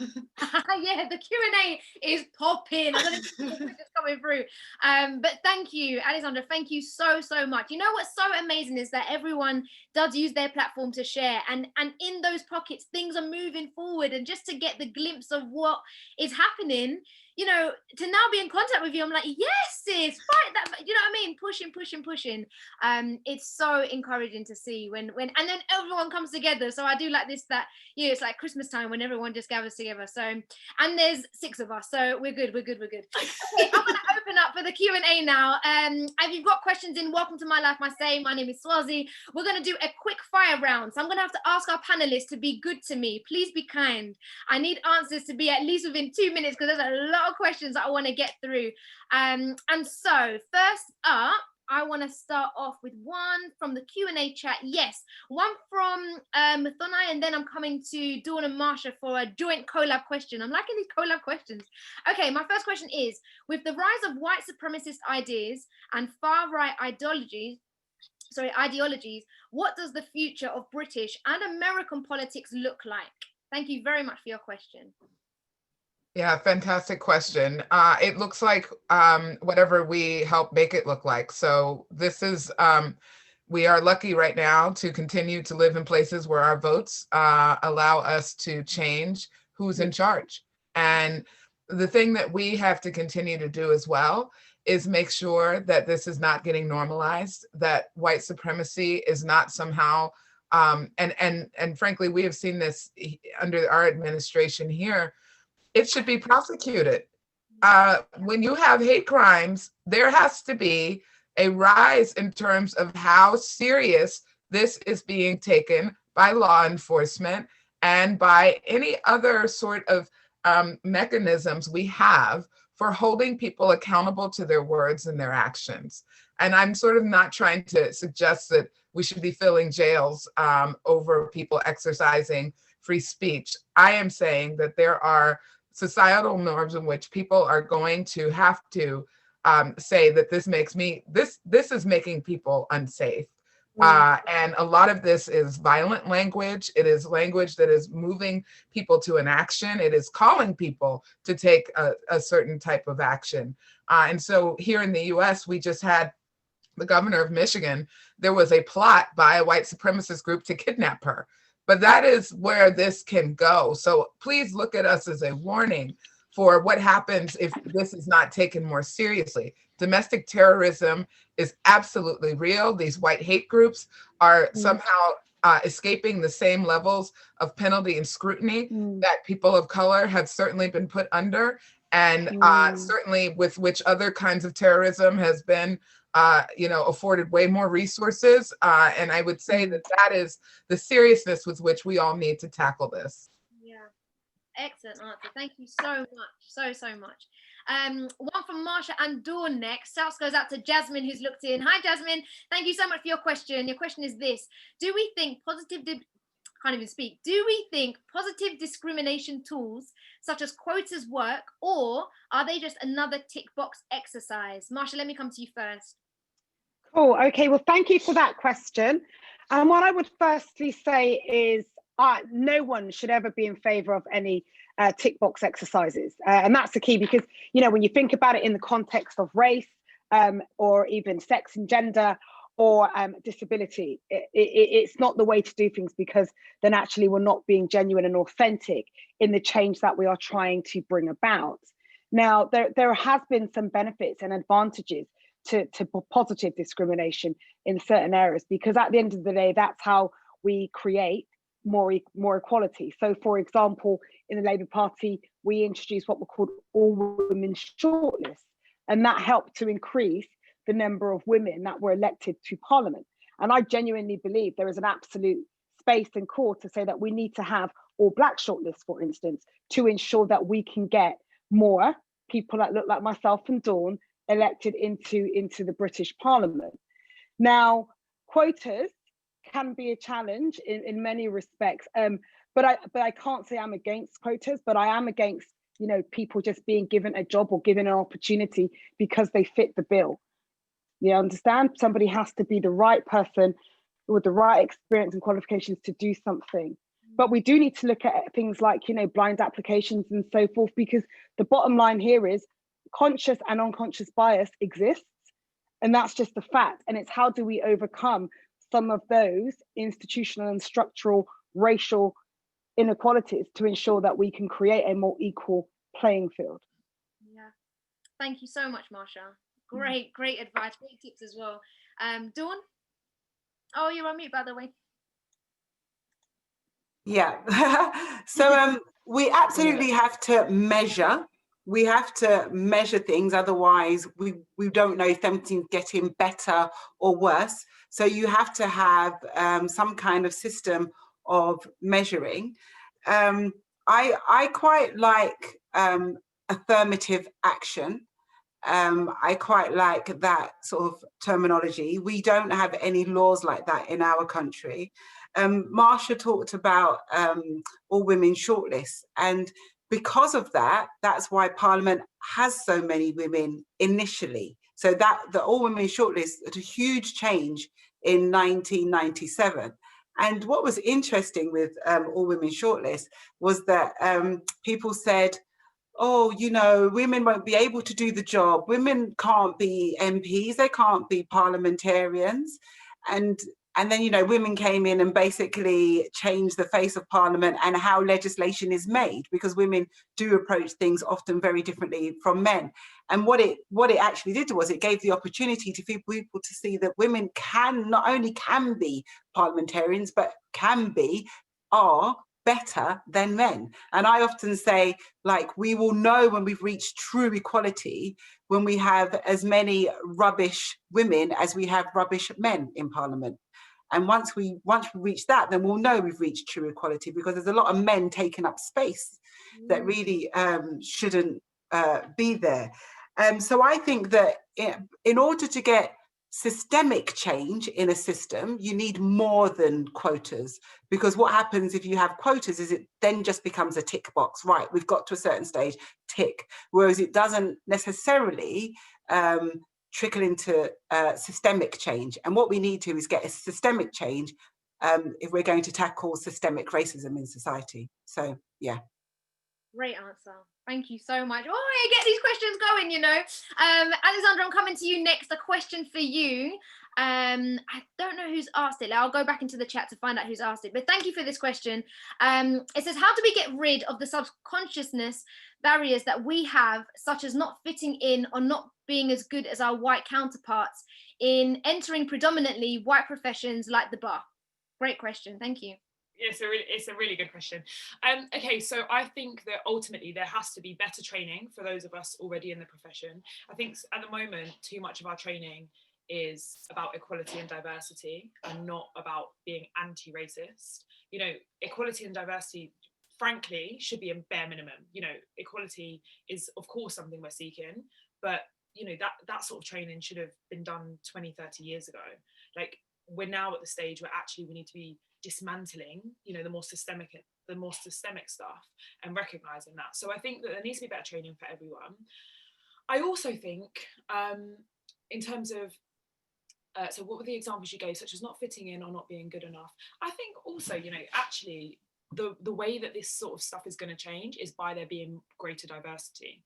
And that unfortunately does put a bit of an onus on us as Black people to enter these professions and to change things, because if we don't, then the diversity is not going to change. And I completely understand why, for example, there will be Black people who are there like, why would I want to go to the bar? You know, why would I want to go and enter a profession where it's still very, you know, elite, it's still very white, it's still very middle class? Like, why would I want to? But it does require us to enter those professions in order for us to see change. You know, that change is going to come because more of us are there, frankly. You know, once diversity starts to improve, there'll just be more of us, you know. it'll be a more comfortable space. And unfortunately, I don't believe that we'll get to that level of, you know, true equality unless we see the physical, you know, representation of, you know, each community like properly represented in each of those spaces. I don't think that you can create this kind of utopian environment where there is just one Black person. I personally don't believe that can happen. So it's one thing training people to actually not have those biases, but also you need to actually change the environment so that there are more Black people, so that there's more of a balance. Yeah. Swazi, can I quickly say something on that as well? I just really want to say that like every year I kind of have a theme. This year, obviously, it's been thrown out because of coronavirus, but it was like embracing your awesomeness. And I think we have to remember that we've all been told that we have to be twice as good to get recognized. And so if we remember that, remember when you're walking in that room, you are already twice as good as everybody in that room. And I think it's just important that we remember that, we internalize that, and we remember that every time we walk into a room, especially if it's a white dominated space, that the fact that you're in that room, you are already twice as good. Yeah. And even if I may jump over to that as well, when we walk into spaces, you know, our mind sometimes is taken up 80% of all of those questions that you're using to survey the room. How can I do this? You know, trying to small up yourself maybe, or trying to dilute. There are people who's not doing that and yet working not to that same capacity that you're working at. And so, of course, when you come in, you're already working to a standard that may be above those around you. So yes to that. Recognize and know that you're walking and you are awesome in that room. Yeah, I need that. I need more of that in my life for sure. I've got 10 minutes and Mete is going nuts behind the screen. So I've got 2 more questions and then I need to wrap things up. So my first question is this. Can there be a special relationship between Black British people and African Americans? That's a great question. Thank you for answering that one in the Q&A. Muthana, I'd love if I could get you that first. Can there be a special relationship between Black British people and African Americans? Well, you know, obviously, I believe the answer to be yes. Yes, and look, not enough of our kids are traveling. And, you know, part of what my husband was talking about, his dream for our son already, is that he's getting him a passport the minute he's of age, you know, backpack, and he is sending him to Europe. And so, you know, I think it is really important that we are figuring out the various ways for us to have these relationships in our movements, for anybody who's an activist and really trying to make sure that movements are connecting with one another. I know that, for instance, that that the Movement for Black Lives was doing a lot of intentional engagement with movement allies in South Africa. And so I think in particular now we have like all of these resources that enable us to connect to one another. And so really carving out a space in your plans for those of you who are the activists who are or who are putting together coalitions. I loved what Lord Willie said earlier about you all coming. Look, I am here to help host you if you're going to come to the States for the Congressional Black Caucus. We would talk to our, what we call them, our CBC members, and they would absolutely welcome that. The relationship is already there. It's just about the plane ticket and no corona.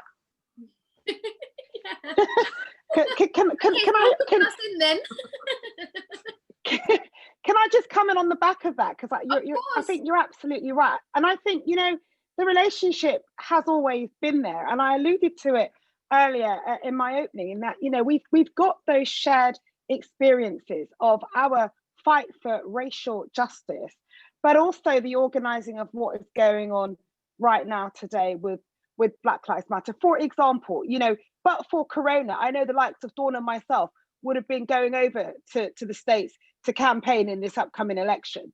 You know, that relationship is already there. We just need to continue to harness it and continue to nurture that.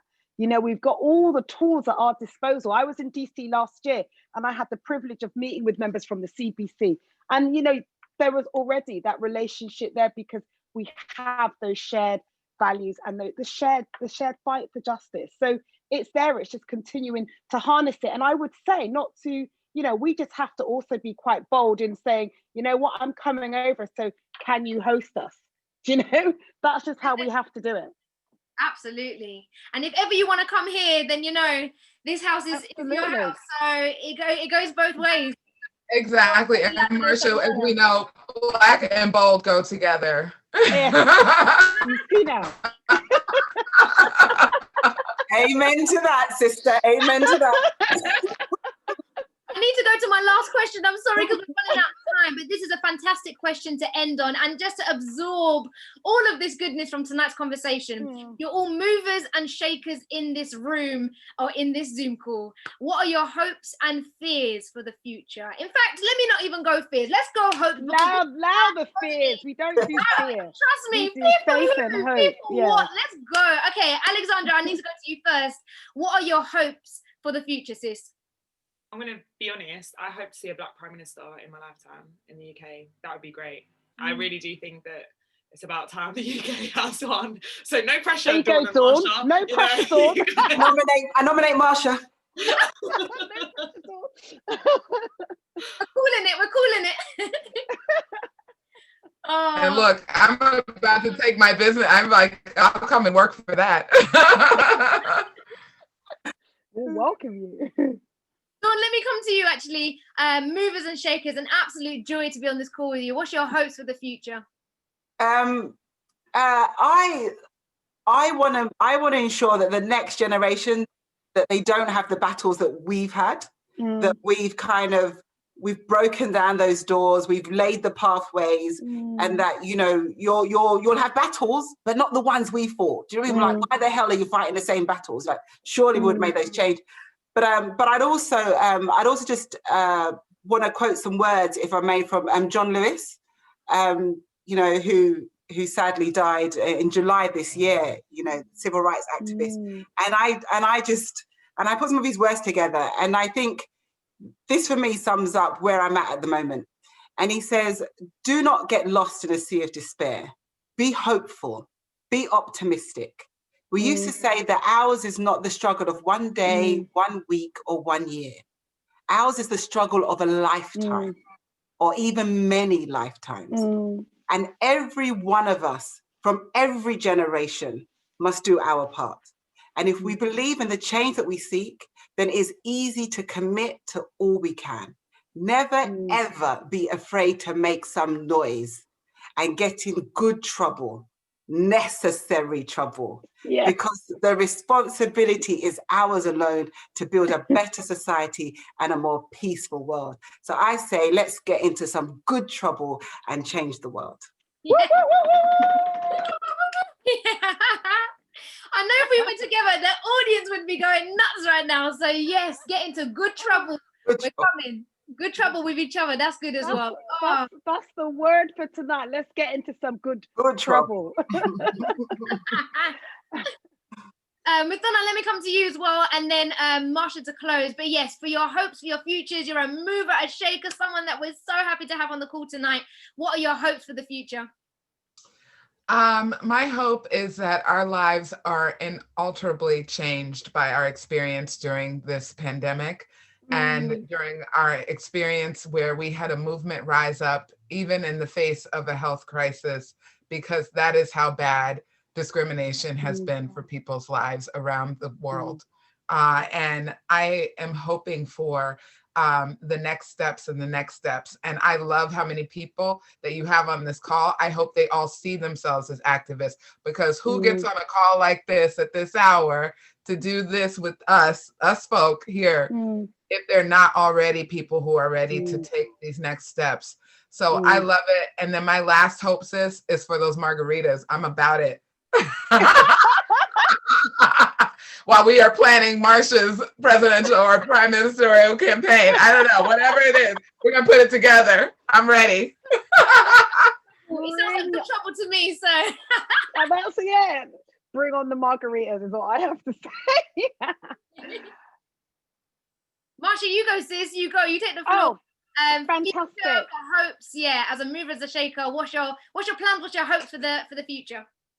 Well, you know, honestly, I'm really hopeful for the generations coming behind us. And I say that because during this pandemic and the global kind of movement, the Black Lives Matter movement, I represent a constituency in Southwest London where the US Embassy is based. So the US Embassy is in my constituency, and being with thousands of young people there, whether they were taking a knee, we were standing in solidarity, calling for and demanding for that change. I am hopeful for that generation because they have said enough is enough and change has to come. And I am so hopeful for them. You know, people went before me, they went before Dawn, so that we can stand on their shoulders and be the best that we can be. Do you understand? So for me, anybody that has any level of fear, I don't do fear, I do faith. But if you've got fear, I'm going to tell you now, do it afraid. Simple. Just do it afraid if that's where you're coming from. Smile at the future, because you know what? We've seen what's gone on before us, and we know that future is going to be greater before us. Wow. I don't even know how to follow up any of you guys. Thank you. From the bottom of my heart, I'm full with joy. And I really think that we've done a full circle, a full 360, because Reverend Al Sharpton was talking about how we never lose hope. We've had too many victories to lose any sense of hope, and there's more victories to be coming. So Dawn Butler, Marsha, Mithoni, and also Alexandra, Guy, thank you so much. Reverend Al Sharpton as well, Rachel, Mete, Jermaine. This has been My Life, My Say. It's Quarantine Question Time, hosted by myself. My name is Swazi, a Black History Month special. Everyone come together. Hey! He's on the call as well. This is a brilliant platform for young people to come together, to get the language and to get the inspiration from those who are already here, for you then to get new fire in your belly, for you to run your race, and off you go. So tonight has been so incredible, a real treat to host all of you guys. Thank you so much. Huge. And well done to you, Swazi. Well done, Swazi. You're smashing it. Yes, thank you. Sis.